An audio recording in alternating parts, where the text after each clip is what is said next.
Oke, selamat malam. Kali ini saya mau ngasih tutorial buat download video atau rekaman dari SMuLe. Langsung aja kita eksekusi. Yang pertama, tentunya kalian harus mempunyai aplikasi SMuLe, dan yang kedua, kalian harus download PT View Source Code. Kalian bisa download aplikasi tersebut di Play Store.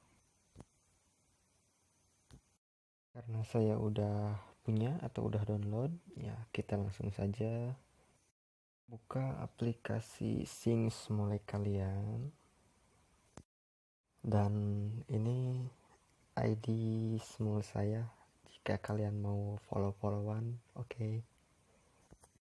Saya mau ngasih contoh untuk download. Contohnya saya mau ngambil dari Nisa DA3 ya.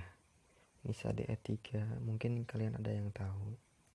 Setelah itu kalian pilih rekaman atau video yang mau kalian download, lalu klik lambang share yang kayak segitiga tersebut, lambang share ya. Klik salin tautan dan oke. Setelah tersalin, kalian langsung kembali dan buka aplikasi view source code kalian.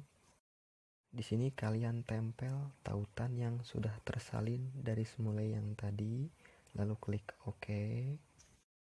Biarkan dia loadingnya, mungkin agak lama, maklumlah H+.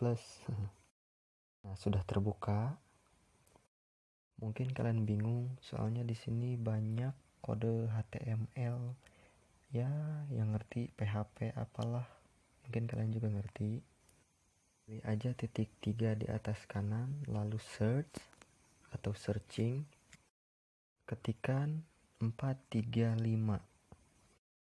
Setelah itu kita cari biasanya di bawah, ya mungkin agak tenggelam di bawahnya.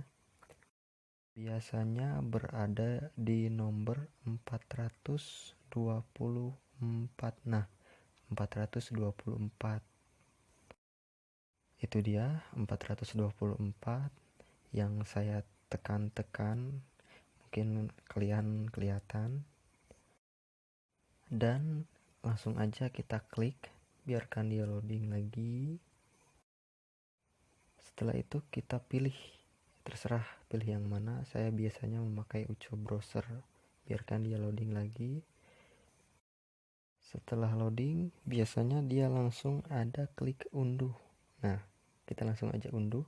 Formatnya yaitu MP4, formatnya MP4, unduh aja. Pengunduhan agak lama, mungkin dia lagi proses dulu. Biarkan dia proses. Nah, dia sudah mulai mengunduh. Tadi perkiraan 8 MB itu formatnya MP4. Tunggu download sampai selesai. Sebentar, mungkin agak. Nah, itu dia sudah selesai. Setelah itu kita cek di galeri kalian. Biasanya langsung ada di folder video ya. Nah, itu dia video. Foldernya sudah ada. Nah, ini dia yang sudah di-download. Oke, sekian dan terima kasih. Jika kalian suka, like and subscribe. Jika ada kekurangan, kirim komentar di bawah. Thank you.